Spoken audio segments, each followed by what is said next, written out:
Dejen a Libe quieto que después lo regañan.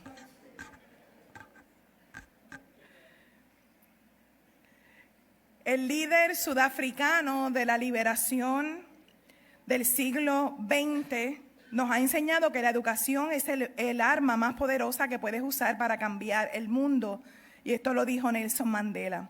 Es por eso que hoy hemos venido a este culto a agradecer el fin del año académico, los logros de nuestros muchachos y muchachas, los esfuerzos, las personas quienes laboran en la educación y sus familias, que sin duda son parte importante de estos proyectos.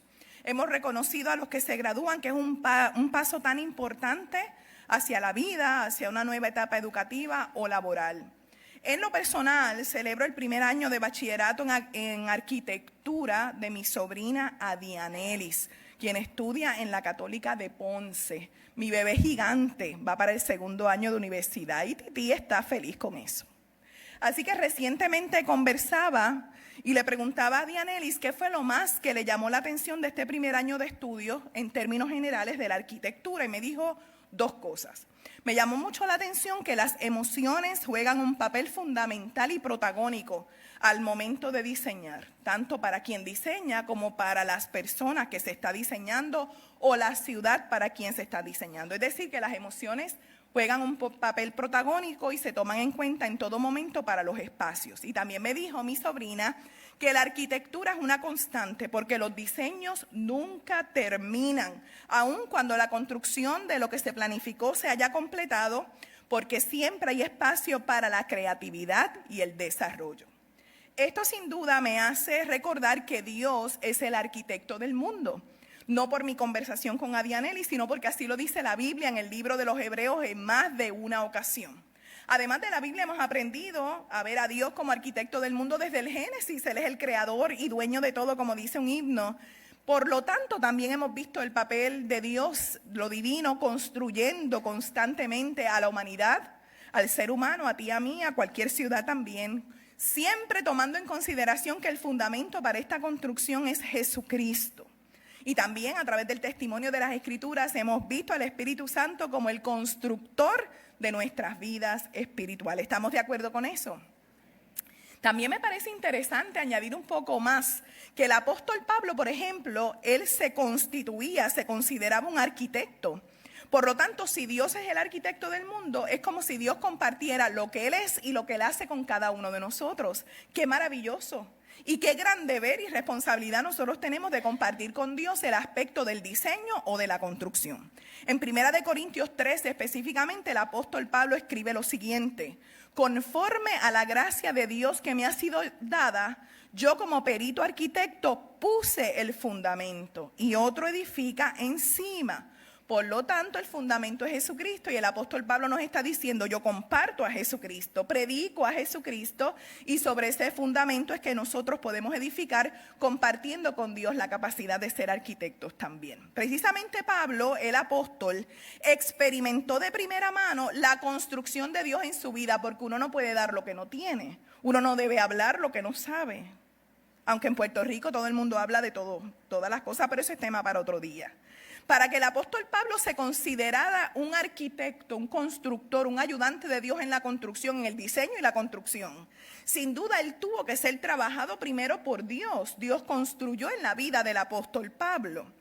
En Hechos capítulo 16 acabamos de leer unos versos donde Pablo tuvo una visión de un varón macedonio, y estoy subrayando la palabra varón, era un hombre, una persona que estaba pidiendo ayuda y le decía: pasa a Macedonia y ayúdanos.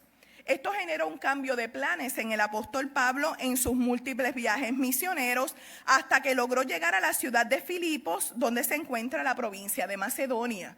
Si usted estuvo atento a la lectura bíblica o puede leer unos versos antes a los que citamos hoy, va a darse cuenta que hay muchas ciudades, nombres de distintas ciudades de por medio, lo cual nos hace abarcar todo este viaje misionero, o podemos viajar junto con Pablo.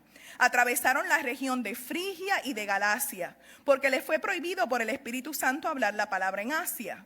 Cuando llegaron a la frontera de Misia, procuraban entrar en Bitinia, pero el Espíritu de Jesús no se lo permitió. Entonces, después de pasar junto a Misia, descendieron a Troas. Es como decir, bueno, en el palo de mango a la izquierda, a la derecha, subes para Atalaya, después baja la cuesta número 7. Algo así es cuando uno lee esto, pero no se preocupe, no se sienta perdido. Nosotros no sabemos dónde están estos sitios, aun si usted ha tenido la oportunidad de visitar alguno de lo que existen de estos países. Lo que queremos señalar es que en el montón de ciudades que incluía el viaje misionero de Pablo, aun cuando él tenía unos planes particulares, Dios y el Espíritu Santo tenían otros. Dios no nos permitió entrar a tal ciudad, no era en esa, era en otra. ¿Por qué razón? Dios sabrá qué necesitaba la gente de otro lugar. Quizás si Pablo se detenía en cierta ciudad donde él tenía planes de estar por la cercanía o por lo que fuera, Dios lo necesitaba en otra y quizás se perdía la oportunidad, como pudo haber ocurrido con este varón macedonio. Cabe destacar que el apóstol Pablo, por lo que dicen algunos estudiosos y por lo que usted y yo podemos inferir de las lecturas bíblicas, era bastante rígido. En parte se puede parecer a Pedro, de quien hablábamos la semana pasada. Tanto así que Dios le tuvo que dar una visión de un varón pidiendo ayuda para darse cuenta cuando llegara a Macedonia, que no era Macedonia y no eran varones, sino un grupo de mujeres. Ante la rigidez de Pablo, Dios mismo tuvo que ir por encima de lo que él creía, de lo que él sabía, de lo que él estaba dispuesto a hacer para poder cambiarle el paradigma a Pablo. A mí me parece esto tan interesante, porque así como la semana pasada vimos a un Pedro que hemos hablado y sabemos a la saciedad que era una persona tosca, que era una persona con responsabilidades muy grandes, sobre las cuales Jesús mismo le dijo, y tú eres Pedro y sobre ti voy a edificar mi iglesia. Y Pedro fue una persona a quien Dios le tuvo que cambiar sus paradigmas. Esto me hace pensar en ti y en mí. ¿Cuán dispuestos y disponibles estamos tú y yo a cambiar?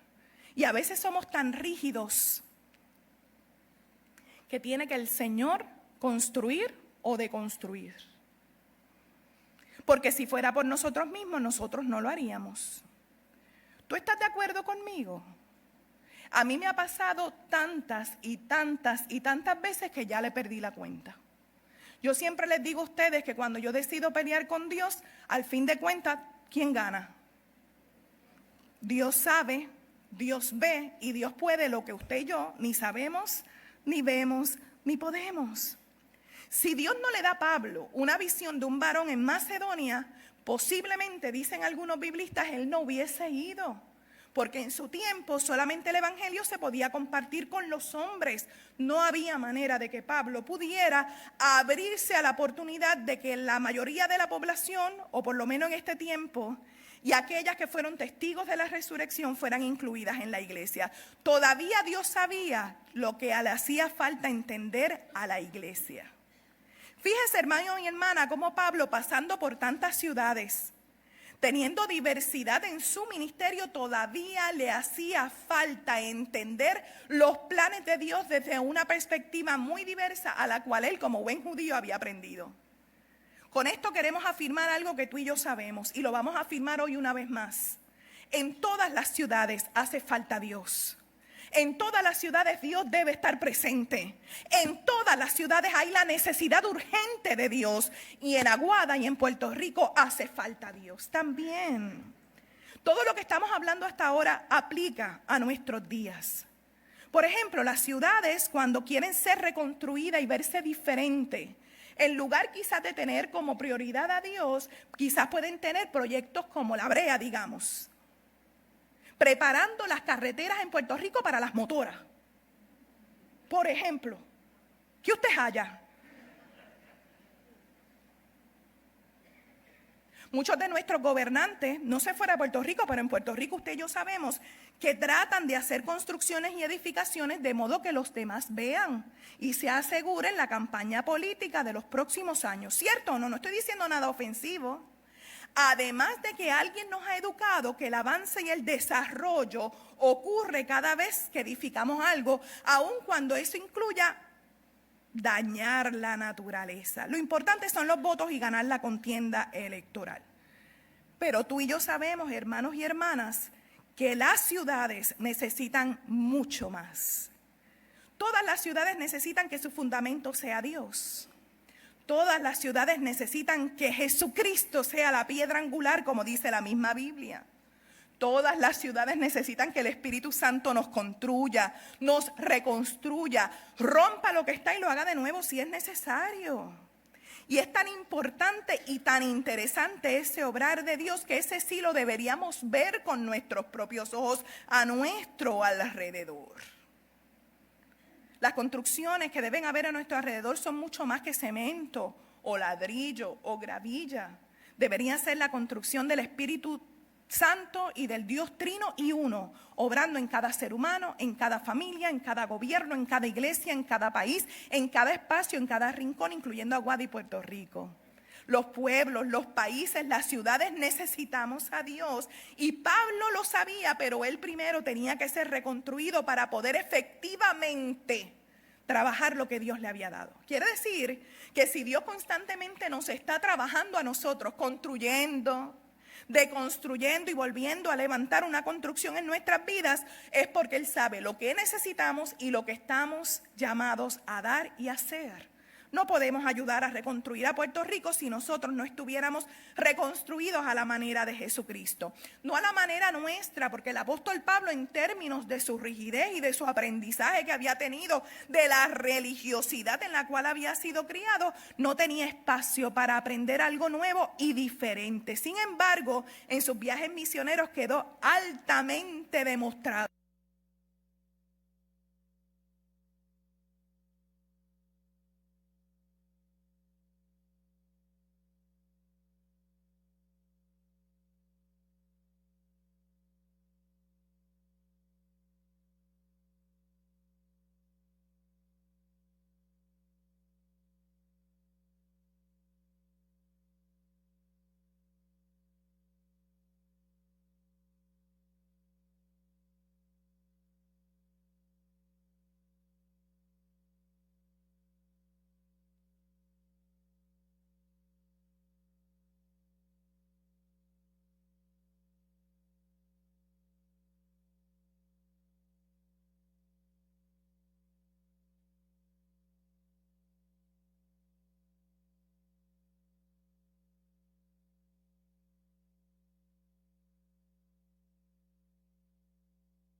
Sí.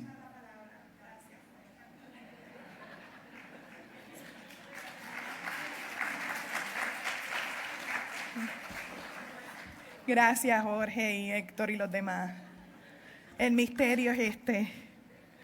El apóstol Pablo, cuando fue y se dejó llevar por la visión, encontró quizás un grupo de mujeres y, para su sorpresa, no se fue corriendo y no dejó de hacer lo que le correspondía hacer. Él hizo lo que Dios le envió a hacer, empezó a construir el reino de Dios en medio de aquella ciudad, y al hablar lo que tenía que hablar, Dios abrió el corazón de aquellas mujeres, particularmente de su líder que se llamaba Lidia. Y era importante esto, hermanos y hermanas, porque nada se escapa del favor de Dios, nadie se escapa del favor de Dios, porque en aquel lugar, en aquella ciudad, Dios quería que llegara su salvación. Y aunque quizás no fue de la manera más tradicional, ni de la manera en que las mujeres esperaban o esperaba Pablo, llegó la salvación del Señor. Y esto mismo ocurre con nuestras vidas. ¿Cuántas veces esperamos por una vía, de una manera, una solicitud, una respuesta, una oración contestada, y es a través de otra cosa, de otra gente, de otro momento, pero la bendición sigue siendo la misma, porque lo que viene del Dios que construye, del arquitecto de nuestras vidas, todo es bueno. Todo es producto de su amor y de su bondad y de las bendiciones que Dios tiene para cada uno de nosotros. En Hechos, en este relato sigue diciendo: zarpamos pues de Troas y fuimos con rumbo directo a Samatrocia, y al día siguiente a Neápolis, y de allá a Filipos, que es una ciudad principal de la provincia de Macedonia y una colonia. Pasamos algunos días en aquella ciudad. Hoy esas ciudades están en todas partes, en todo lugar hay una ciudad, en todo lugar hay una Lidia que necesita escuchar a Dios. Hoy en todo lugar, en toda ciudad hay gente que necesita ser trabajada por Dios y gente que está siendo trabajada por el Señor. En toda ciudad y en todo lugar hay una Lidia que abre su corazón al Señor. En todo lugar hay gente que tiene necesidad de Dios, sed de Dios, ser sanados por el Señor, transformados por el Señor, salvados, liberados, cambiados y edificados por el Señor. No solamente Lidia, no solo las mujeres, no solo Pablo. En toda ciudad, en todo lugar, en todo corazón se necesita al Señor. Por eso hoy, hermanos y hermanas, quisiera invitarte que cuando hablamos de ciudad, tomemos como ejemplo a Pablo. Él fue a muchas ciudades, él fue a muchos lugares, pero Dios le tenía un lugar que era diferente, con gente diferente, y ahí obró el Señor, y ahí Pablo se dejó usar. Si Pablo hubiese asumido la actitud de no es el lugar, no es la gente, la situación hubiese sido diferente. Por eso hoy quisiera invitarte a que pienses que hoy la ciudad es este lugar. Hoy la ciudad es el lugar donde Dios te necesita, con la gente que Dios dispuso para usarte a ti, para su edificación. Hoy la arquitectura divina sigue siendo la misma y sigue obrando. Que a lo mejor tú piensas en otro lugar, en otro trabajo, en otra familia, en otra gente, en otra iglesia, en otra situación, pero no es ahí, es donde Dios te quiere. Todos en la ciudad de Dios necesitamos a Dios. El término ciudad proviene del latín civitas, que originalmente hacía referencia al conjunto de ciudadanos y su comunidad. También en el griego se usa la palabra polis, de donde salen palabras como metrópolis, política, entre otros. Tú y yo sabemos, hermanos y hermanas, que cuando hablamos de ciudades, todas pueden variar en tamaño, en función. Unas son más pequeñas, otros son grandes metrópolis, pero todas tienen influencia económica en la política global y local. Una ciudad se puede definir como un área urbana con alta densidad de población, donde la mayoría de sus habitantes se dedican a actividades que no sean agrícolas. Se caracteriza por su infraestructura desarrollada como edificios, calles y sistema de transporte. Además, suele contar con servicios esenciales como educación, salud y comercio. Dando esta definición, quiero una vez más proponerte que todos somos la ciudad.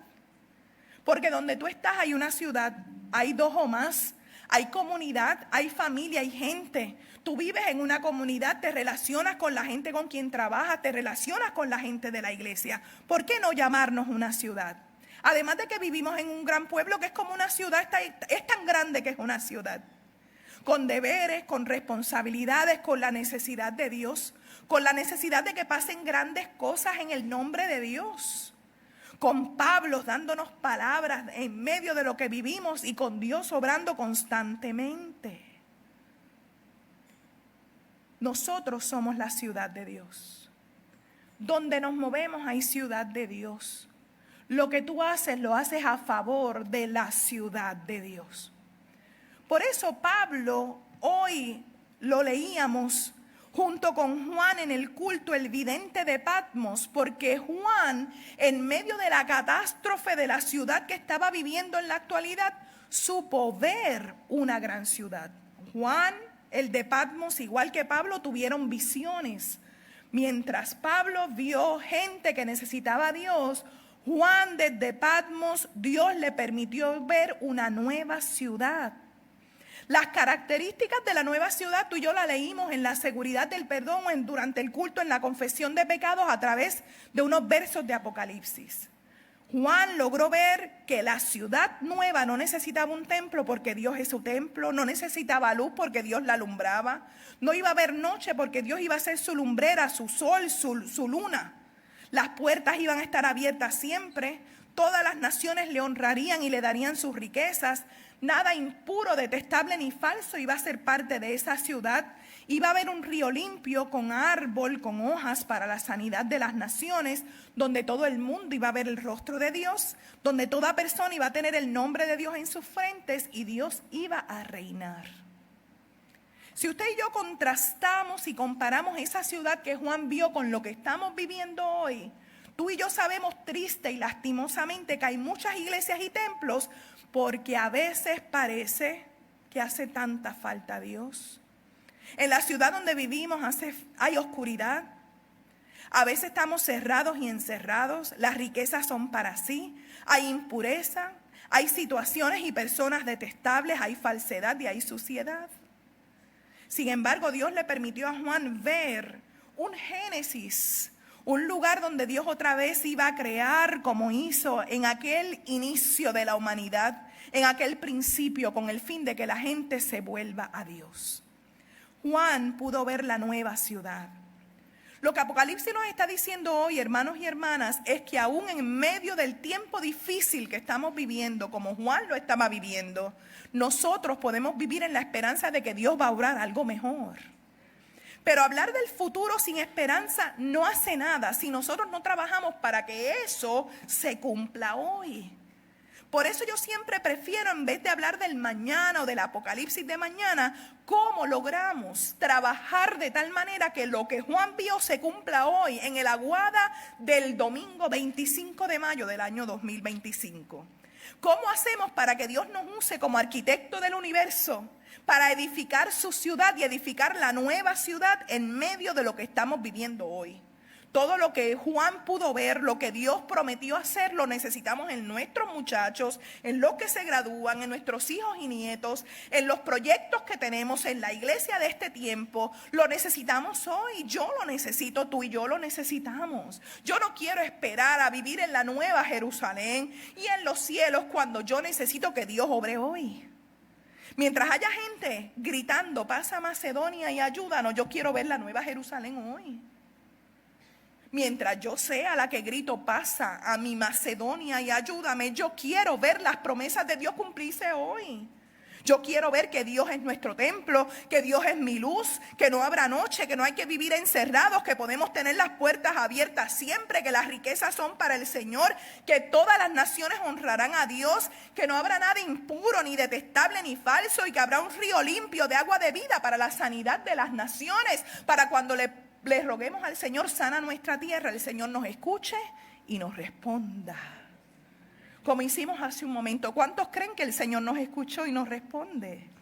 Quiero humillarme y buscar tu rostro, porque dice la promesa de Dios, vamos a tener el nombre de Dios en nuestra frente y todo el mundo en la ciudad de Dios va a poder ver a Dios. Aleluya, qué promesa tan bonita. Pero no quiero esperar al cielo, quiero ver el rostro de Dios hoy, aquí, ahora. Quiero ver el rostro de Dios en cada uno de ustedes. Quiero ver el rostro de Dios si estoy sufriendo o estoy ansiosa. Quiero ver el rostro de Dios si estoy alegre o en paz. Quiero ver el rostro de Dios si tengo problemas o no tengo. Quiero ver el rostro de Dios en mi hogar, en mi esposo, mi esposa, en mis hijos. Quiero tener la certeza de que hoy yo tengo el nombre de Dios en mi frente. Porque Dios así lo ha querido en su bondad y en su misericordia, porque yo no merezco nada ni usted tampoco. Pero al principio de este culto decíamos, Dios es bueno y para siempre es su misericordia. Aleluya. Te invito, amada iglesia, a que trabajemos juntos, a que edifiquemos juntos y nos convirtamos, como dijo el apóstol Pablo, en esos arquitectos de Dios de esa gran ciudad. Trabajemos juntos para el Señor. El apóstol Pablo nos hace un recordatorio de que hemos sido reconstruidos por Dios nosotros también. Porque si Dios nos bendice, como decía el llamado a la adoración a través del Salmo 67, es para bendecir a otros. Lo que hagamos para otros porque Dios lo hizo con nosotros primero. Y el mejor ejemplo de esto es Jesucristo, quien nos deja como legado la gran capacidad de vivir como la gran ciudad de Dios, con las promesas de Dios que se van a cumplir a través de Jesucristo. Yo lo creo. Yo lo creo porque lo he visto en ti y en mí. Porque lo experimento todos los días de mi vida. Tú y yo, hermanos y hermanas, hemos experimentado que no hay que vivir encerrados, que todo le pertenece al Señor, que todas las naciones, incluyéndote a ti y a mí, todos los reyes de la tierra deben adorar al Señor, que con el Señor no hace falta luz porque Él es la luz, porque con el Señor no hace falta templo porque Él es el templo. Él es todo para nosotros, aleluya. Él es el Señor en la gran ciudad, en la nueva Jerusalén, en la Jerusalén de hoy, en el Puerto Rico de hoy, en el Aguada de hoy, en mi trabajo hoy, en mi familia hoy. Jesús precisamente es nuestro ejemplo porque Él se reunía donde lo necesitaban. Y Él tampoco parece que tenía las ganas que no tengo yo de estar esperando la nueva Jerusalén. Yo lo quiero hoy. Y Jesús era así. Así que cuando usted me vea ajoradita, le échenle la culpa a Jesús. Jesús estaba donde lo necesitaban. Él se rodeó de cojos, ciegos, personas con grandes necesidades. Y eso para nosotros quizás no es nada, excepto para una sociedad que los marginaba, que no los quería ni social ni religiosamente, porque creían que todas esas enfermedades eran producto de un pecado que hubiese cometido cualquiera de esas personas. Los que nadie quería estaban reunidos en un mismo lugar y encima de eso era sábado, era día de reposo. Recordamos que la religión judía apartaba ese día para el descanso y no se podía hacer nada. Jesús se supone que no hiciera ningún milagro. Allí donde estaban era el pórtico del templo, donde hay un manantial, donde la leyenda de la ciudad decía que había un ángel que movía el agua y los primeros que llegaban eran los que tenían la oportunidad de sanarse. Allí había una persona con la gran necesidad de caminar y llevaba 38 años presenciando el movimiento del agua, pero no tenía nadie que lo ayudara. Y cuando él trataba de moverse, los que sí podían caminar llegaban primero y esos se llevaban el premio si era que lo podían lograr. En aquella ciudad, sin duda, Jesús nos hace recordar que se necesitaba lo mismo que tú y yo necesitamos hoy si pretendemos ser arquitectos con Dios y reconstructores de nuestro entorno. Si tú y yo estamos dispuestos a colaborar con Dios como el apóstol Pablo, a poder reconstruir la ciudad de Dios en medio nuestro y a no esperar al mañana para que las promesas de Dios se cumplan hoy, necesitamos compasión. ¿Cómo es posible que en 38 años nadie tuviera compasión de aquel enfermo? Se necesita el milagro de la liberación. Yo siempre que leo este texto me pregunto si este hombre tenía autocompasión. Si es posible que él se tuviera pena a sí mismo. Usted me conoce. Yo no hubiese esperado ni 38 días en que me llevaran allá abajo al agua. Es más, yo creo que ni 38 minutos. Y él esperó 38 años. ¿Habrá la posibilidad de que él tuviera autocompasión? Me pregunto porque cuando nos ponemos en su lugar, yo pienso que algo que nos mata emocionalmente y espiritualmente es sentir pena por uno mismo. Ay, es que me pasó tal cosa. ¿Y cuándo vas a salir de ahí? Él se quedó en su camilla, igual que tú quizás te quedaste en tu trauma. No es quitándole valor a lo que te pasó, es dándole valor al Señor compasivo y liberador que hace milagros de sanidad. Él prometió un árbol de vida con hojas que eran para la sanidad de las naciones. Yo no voy a esperar al apocalipsis en el cielo, yo quiero eso hoy, aquí, ahora. No porque lo merezca, sino porque el Señor es compasivo. Yo no quiero quedarme atada a mi camilla. Yo no quiero quedarme atada a reglas religiosas porque era sábado y no se podía sanar. Yo quiero ir un poquito más allá y que Dios obre en mí como hizo con el apóstol Pablo. le rompió esquemas y paradigmas, le enseñó algo nuevo y Pablo lo aprendió hasta el día de hoy que nos llega su palabra a nosotros. Yo pienso, amada iglesia, que la ciudad de Dios eres tú. Soy yo. La ciudad de Dios es esta iglesia. Es todo lugar donde tú y yo estemos, donde Dios nos llame y donde nos movamos. La ciudad de Dios es el lugar donde Dios está. La ciudad de Dios donde Dios habita. Dios habita en ti, en tu familia, en tu trabajo, en tus vecinos, en la iglesia, en el vecindario, en Aguada y en todo Puerto Rico. La ciudad de Dios es el lugar donde Dios sana, perdona, libera, salva y transforma. Y yo pienso que nosotros tenemos tanto que aportar. Y hoy es un excelente día para que juntos le pidamos la paz, el perdón, la esperanza y que lo vivamos, no en el mañana, pero hoy lo vivamos con esperanza, esperando, confiando en lo que Dios va a hacer. Y que esa ciudad se convierta en la ciudad de Dios hoy, aquí, ahora, donde quiera que tú estés y con quien quiera que Dios te ponga a su lado. ¿Estás dispuesto a hacerlo? Oremos. Señor, te pedíamos que sanaras nuestra tierra, no solo que sanes a Aguada y a Puerto Rico, sana la tierra de nuestro corazón, la tierra de nuestra mente, sana nuestro cuerpo, sana nuestras emociones, sánanos de nuestro pasado tormentoso y sánanos en el presente para ver el futuro con esperanza. Esa esperanza que sostuvo aún en el dolor más inmenso a Juan en Patmos, porque él veía lo que quizás nadie podía ver, pero tú sí sabías que íbamos a obtener. Todavía seguimos esperando esa gran ciudad, pero no queremos conformarnos al mañana. Hoy queremos ver ese obrar, hoy queremos esos milagros, hoy queremos esa libertad. Hoy necesitamos tu sanidad en el nombre de Jesús. No necesitamos de ángeles, de sábado, de descanso, de camilla, te necesitamos a ti, Jesucristo. Y tú has prometido que te veremos en la gran ciudad cara a cara. Y así como esta persona enferma te vio cara a cara y tú le preguntaste, ¿quieres ser sano? Nosotros te decimos, sí, Señor, queremos ser sanos. Sí, Señor, queremos el perdón. Sí, Señor, queremos que sanen nuestra tierra. Sí, Señor, queremos tu libertad. Sí, Señor, queremos tu obrar. Hoy, como ciudad es tuya, alúmbranos, ilumínanos, sé nuestra lumbrera, sé nuestro templo, sé nuestro Señor, sé nuestro todo. Y que vivamos edificados y edificándonos por la obra majestuosa de tu Espíritu Santo. Ante ti nos humillamos y nos inclinamos a eso en la mejor disposición de que nos transformes, nos cambies y nos envíes. En el nombre de Jesús, que así sea. Amén, amén.